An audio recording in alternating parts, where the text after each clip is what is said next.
তো পার্বতী কে বলছি তুই খুচাইয়া শাড়িটা পরতে পারলি না, কোমরটা মেধে নিয়েছিস যেমন লোকের ঠিক ধান লাগাতে যাবি মতন ভাবটা দেখাচ্ছিস। শোন নন্দী ভিঙ্গি, তোদের এখন এমার্জেন্সি এখন কাজ আছে, কাকু ঢুকতে দিস না। তোমার লাজ লজ্জা না, এতটুকু একটা ভোগাপুরে চলে এসেছে।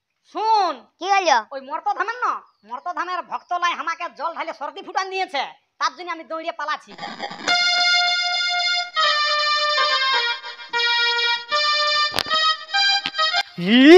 সারা উপরেও জল নিচেও জল আর আমার মাথায় ঢালছেও জল, আরো থাকি আমি মর্তধামে, আমি সিধা কৈলাস।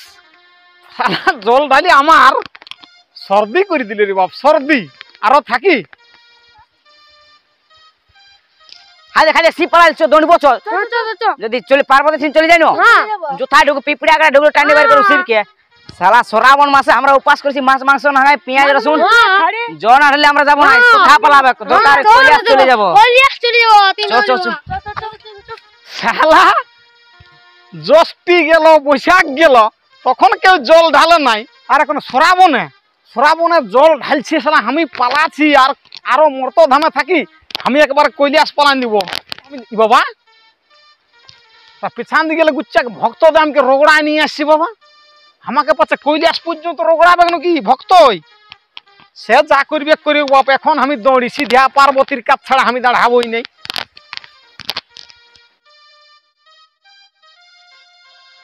ডান বাবা ডান বাবা ডান বাবা, আমরা তোমার 1 নম্বর ভক্ত, জন ঢালি আজকে যাবো না বুঝলি। চল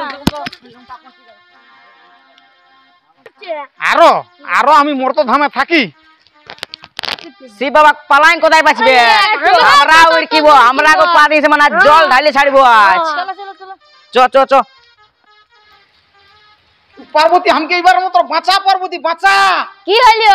কি হইলো মানে ব্যাপারটা বুঝি, ছাড়া উঁচু জায়গাটা আমাকে উঠতে এতটুকু। শুন কি হলো? ওই মর্তধামের ভক্ত লাই আমাকে জল ঢালে সর্দি ফুটান দিয়েছে, তার জন্য আমি দৌড়িয়ে পালাছি। তোমার লাজ লজ্জা না, এতটুকু একটা ভোগাপুরে চলে এসেছো। শুন এই একটুকু ভোগাপুরের আমি বাজিয়ে বহালে দৌড়িয়ে পালাচ্ছি না। কেন মানে রোগড়া আছে, ভক্তরা দমে জল ঢালছে, জল ঢালে আজ দিন 15 পাইরাই গেল, এখনো শ্রাবণ মাসটা গোটাই বাকি আছে। জল ঢালে আমাকে মনে হয় শেষ পর্যন্ত মোড়াই দিবে, কি তো হয়েছে। অন্য বছর তো ঠিকই রইতে, এবছর কি হলো? বছর একটা ছাড়, দিনকে দিন আমার বয়সটা হচ্ছে না, কোনো সহ্য করতে পারছি। প্রথম আমি সহ্য করতে পারছি, আর কি বলবি শুন। বৈশাখ গেল জ্যৈষ্ঠী গেল, একদম পেঁচিয়া গরম, তখন কোনো বিটি ছানাও নাই আর বেটা ছানাও নাই, আমার মাথায় কেউ জল ঢাললো নাই। আর এখন যখন শ্রাবণ মাসটা পড়িয়েছে তখন কি বলবো, নারকেল ফাটাচ্ছে না, জল ঢালছে, যা ইচ্ছা তাই করছে। তখন আমি রাগে মাগে বলি আর মর্তধামে থাকবো নাই, সিধে আমি ডরিয়ে দিয়েছি। তো বলি তুই তো আমার লাজ লজ্জাটা দেখছি, আমি এক হাতের একটা ভোগা পরে রাখিয়েছি। আমাকে তো সবাই জানে যে শিব মানে পাগলা ভোলা, তো তোর লাজ লজ্জা আছে না? তুই 150 টাকা শাড়িটা যে পরেছিস, তো আজ সকালে 3টা বেজেছে, তখন পড়াটাই পড়লি। ও হ মানে ঝরিয়াই তো ঝকঝকা শাড়ি গুলা ভিজে গেছে নাকি? হ্যাঁ, তখন ওই 8 পয়সাটা পড়েছিস। হ্যাঁ এই দেখ, তো সেরকম অবস্থা আমারও ন, বাঘ ছালটা তো রয়েই গেল। আমি বলি বাঘ ছালটা পরবই নাই, ওই আমি তখন ওই একটা চুটলু ভোগা, এক হাতের ভোগা পরে বাদিয়ে বহালে দৌড়িয়ে দিয়েছি। তো গেটে বলি নন্দী ভিঙ্গিরা ভালো করে পাহারা দিচ্ছে না নাই? হ্যাঁ পুরা হ্যাঁ, নাইলে গেট তো আসিয়েছে মনে হয় ভক্ত গিলা টোল কে বালতি কে থালা যে যেমন করে পাচ্ছে আমাকে জল ঢালার দিনে দৌড়ছে। তো মনে হয় গেটে ওরাকে আটকাবে। হ্যাঁ আটকাবে। ওই নন্দী ভিঙ্গিকে বলিয়ে দিবি হ্যাঁ, যেমন কাকু ঢুকতে না দে, আমাকে এখন দিন কতটুকু একটু বিশ্রাম করতে হবে। হ্যাঁ আমি বলিয়ে দিচ্ছি ওরা তাহলে। হ্যাঁ, যেমন কোন ভক্ত আমার না পারমিশন পালে আমার মাথায় জল ঢালতে শ্রাবণ মাসে না আসে। হ্যাঁ দিব বলে। হ্যাঁ দিব, যাদের টপ করে বলি দেখ না ঘুরে আসবি। হ্যাঁ শালা কি জ্বালা রে বাপ, আসে কৈলাসে হলি সেও বাবা পার্বতী বলছে তোমার লাজ লজ্জা নাই, একটা এক হাতে চুটলু ভোগা পরিয়ে রাখিয়েছ। তো আমি কি আর ভোগাটা সাধে পড়িয়েছি? আমার বিপদটাকে দেখো, উপর দিকেও জল পড়ছে, নিচের দিকেও জল পড়ছে, জল ঢালে তাকে সর্দি করলই আমার বাঘ ছালটা পর্যন্ত ভক্ত রইলে ভুলিয়ে গেলি আনছি। তখন বাধ্য হয়ে এক হাতের ভোগা পরে চলে আলি। হেরে ভাই নন্দী, আজকে বল দেখি তো শিব বাবা এটি দিয়ে তাতাল হয়ে পারে গেল, চলে পার্বতীর কাছে চলে গেল, কি ব্যাপার বন্য? গোটা শ্রাবণ মাসে যে মর্তভূমে থাকে, তো আজকে পাশে কোনো কিছু হইলো যে গড়গড়ায় চলে গেল? ওটাই তো আমি কোনো বুঝতেই পারলি না। তো আমিও তো কোনো বুঝতে নাই পাচ্ছি। অন্যদিন আলো তো কোনো বলে পারে, আজকে তো কোনো বললেও না, হড়হড়াই বেরিয়ে চলে গেল। বাজার ফাটাই নিয়ে চলে গেল। হ্যাঁ আমার মনটাই হচ্ছে হ্যাঁ, যে মর্তধামে কোনো কিছু গন্ডগোল লাগিয়েছে ভক্তর সঙ্গে, ওইটাই হতে পারে। দৌড়ে চলে আইলো। হ্যাঁ, কোনো তো গড়বড় আছে। আমি তো বলি তুই তামুক তো মলবি নাকি? পালা পালা তামুক খাবার না, যদি দেখে না তো আমরা একে থাকতেও দিবে না, বার করাই দিবে। চুপ চুপ চুপ চুপ, দেখেন যার মাথা আছে, চুপ দিয়ে থাক। প্রণাম মাতা।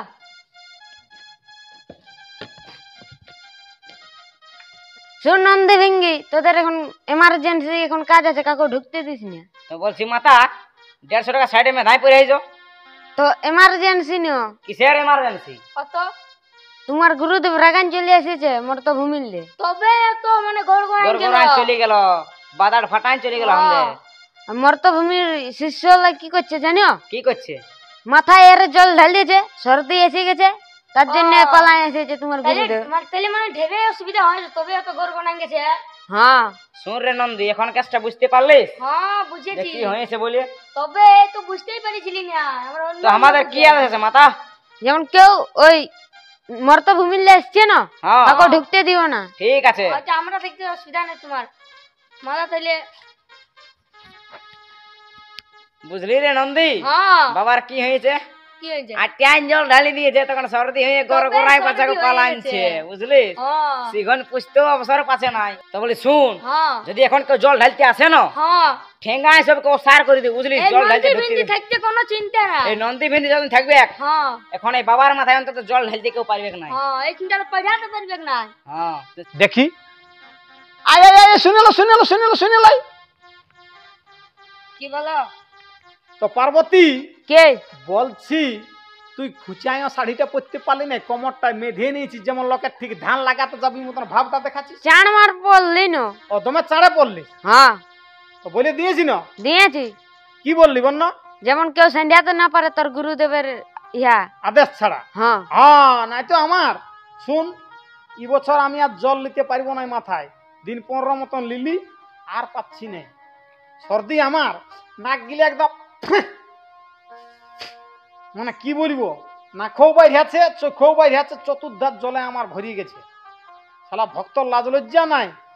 বৈশাখ জ্যৈষ্ঠী যখন পুরা গরম তখন কেউ আসে নাই, আর এখন সব চেহারা দেখাতে আসছে, চেহারা দেখাতে। কে ভালো শাড়ি পরিয়েছে, কেউ আবার মানে কি বলবো বিভিন্ন রকম ড্রেস পোশাক কিনেছে, আর দলে দলে দলে দলে আসছে। তুই যদি এই সময় যাস না মর্তধামে, তাইলে বুঝতে পারবি। তো আমার পূজা তো এখন নাই হয়নি। এখন হয় নাই বলে তাই কার্তিক মাসের জল তো ঢালে নাই না হ্যাঁ, ওই জন্য তো সুখেই চলে। কিন্তু আমি বুঝছি না আমার কত বড় জ্বালাটা। তো আমাকে তো 3-4 দিন রইতে হয় না মাছের কামড়ে। ওটা মাছির কামড়টা শোন, ওখানে ফ্যান ট্যান চলে দুর্গা মন্দিরে, তুই বুঝবি না জ্বালাটা। আমার মতন জ্বালা হলো বুদ্ধি, মাথাটা ঢাই করে একটা নারকেল দিয়ে ফাটাই, তখন কেমন জানাই বন্য, যেমন মানে মাথাটা ফাটিয়ে যাবে ওইরকম জানাই। তবে তাও সহ্য করে থাকি। তবে দেখ দিনকে দিন তো বয়স আছে না, আর পারবো না। ঘুরিয়ে বছর শ্রাবণ মাসে আমি মর্তধাম যাবই নাই। এই বছর যাই হোক 10-15 দিন ছিলি কষ্ট করে, হয়েছে আমার পুড়িয়েছে। বড় ত্রিশূলটা কোথায় রেখে দিলি? একটা এক বিত্তে ঠেঠা ত্রিশূল নিয়ে চলে এসেছে। বুঝছিস নাই, বড় ত্রিশূলটা শিব মন্দিরে গাদি দিয়ে রাখছি, আরে ছোট ত্রিশূলটা কেন এনেছে জানিস? কেন? বাঁধিয়ে বহালে দুর্মুখিয়া দৌড়িয়ে দৌড়িয়ে আসিছি না, হ্যাঁ পড়িয়ে ঝড়িয়ে কাদায় কোন রকম করে দৌড়িয়ে পালানছি। তো বড় ত্রিশূলটা যদি আনছি, তাহলে আমি সময় এথা পৌঁছতেই পারছি না।